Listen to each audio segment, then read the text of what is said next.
Hello everyone, this is Angela here, and tonight I'm going to be talking about the narcissistic personality disorder.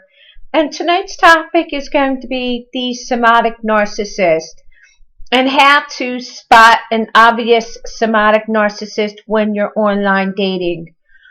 I'm not perfect at, spotting toxic people. I've made mistakes. A lot of people online have made mistakes, but I want to just share something positive with everybody. When I used to do ballroom dancing, the owner of the studio at that time was single, and she went on Match.com, and she actually went out on a date with this guy that she met on Match.com. Now, she didn't like this guy, okay? It did, there was no chemistry there. But when she went out with him, she went out like in a public place with a group of friends with this person, and she ended up hooking up with his friend. They got instant chemistry, and they're happily married now. So it had a happy ending. The point I'm trying to make is, I think that so many of us who have been through hell dealing with a narcissist. Whether you were married to a narcissist, in a relationship with a narcissist, you're a child of a narcissist, trying to cope with life after narcissistic abuse and no contact and all that. I really, really want to be that sense of support for people and that optimism, and just say, go out and do things.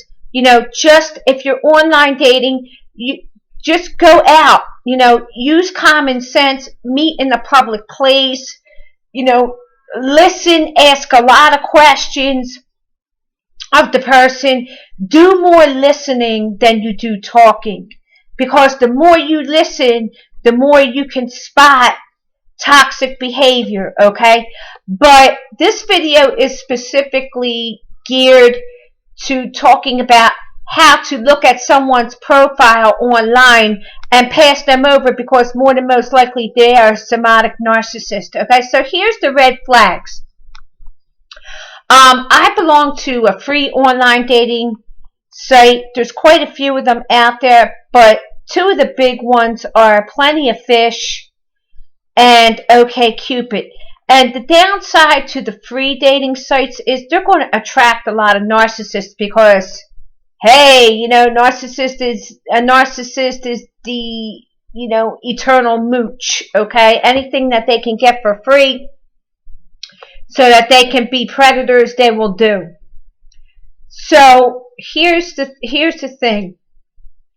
I was online, and the one clue that really tipped me off to a somatic narcissist is pictures of these people, these guys that, they're chestless, okay? They're not wearing a shirt or whatever, and they got all. I saw one guy.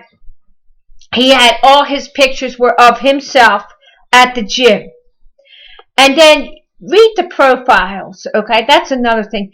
And his profile said, one of the questions that OkCupid asks is,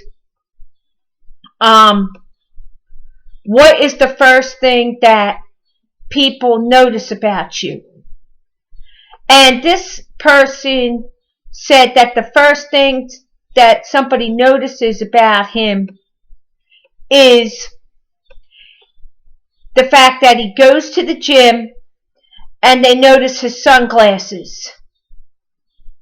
So, you would expect some stupid comment like that from somebody in their 20s, a young kid.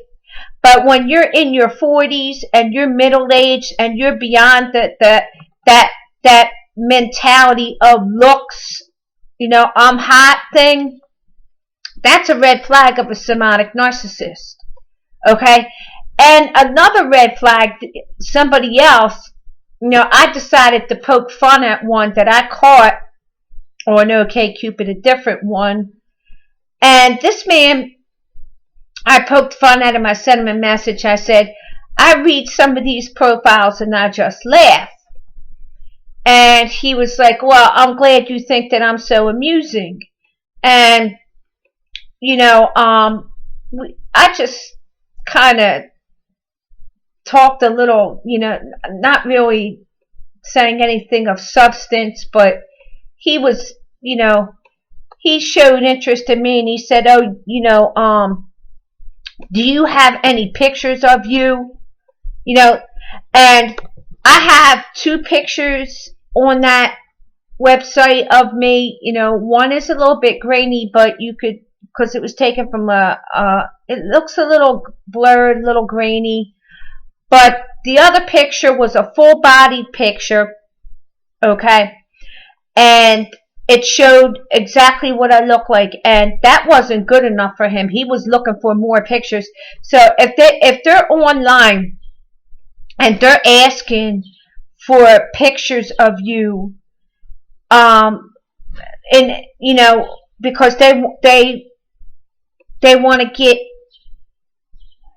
into your looks, that's a red flag of somebody that who could be a somatic narcissist. Plus, he had all pictures of himself at the gym. We start talking about, well, what's your occupation?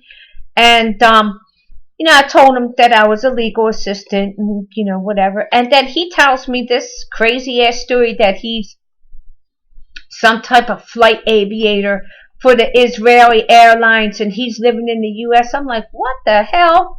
You know, and that's another thing about narcissists. They like to tell the most outrageous stories, the most horse shit. You know, you gotta listen, really listen, and pay attention to them, and don't even waste your time. Just be like, listen, I don't have time for all this, and just move on. You're not for me. Just move on. You know what I'm saying? Because you ain't never going to get anywhere with a person like this. And okay, so that's the tips about how to spot the obvious ones online. But another thing that I want to tell everybody on here, there are male somatic narcissists and female somatic narcissists. The female somatic narcissist will be scantily dressed, having pictures of herself half naked, or like the camera zooming in on her goodies up here, and you know, highly focused on physical attributes. That's how they get you in. Okay? The number one thing that you don't want to do with people that you just meet, you do not want to go to bed with them, because if you are involved with a narcissist and you don't know it, as soon as you make that connection with them by going to bed with them, that's exactly what they want you to do. They want you to go to bed with them. They want you to fall in love with them. And once you fall in love with them, you become vulnerable, and that's how they control you. So keep yourself safe online. Don't go to bed with somebody that you don't know. Wait at least 3 months. Ask a lot of questions. Okay, you have a right to ask as many questions as you want. Don't let anybody pressure you into anything. Do not meet anywhere than a public place. Don't let these people in near your house, near your family, you know, when you just get to know them. So like I said, I recommend going out, doing things, meeting people, and enjoying life. Okay? There's no escape from narcissism. You are going to run into narcissists everywhere you go. It's just the way you handle them will keep you safe. So that's all I have to say for this video. I hope that this helps somebody. There's going to be more videos on tips of dating and how to keep yourself from getting hurt, or get yourself away from toxic relationships. So please like and subscribe if you like. And I'll see you all next time. Take care. Bye.